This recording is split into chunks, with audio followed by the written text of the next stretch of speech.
सुरू. अध्यक्ष मासे पूज्य गुरुजन वर्ग आणि माझे बालमित्रांनो, आज तुम्हाला 2 शब्द सांगणार आहे.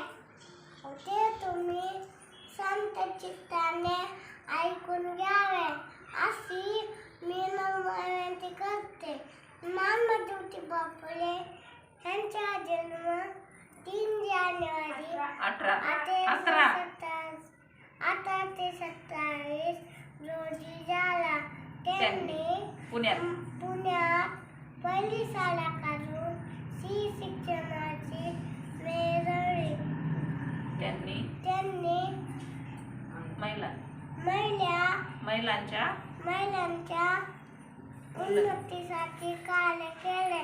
असा हेतूने त्याला माझी कोटी कोटी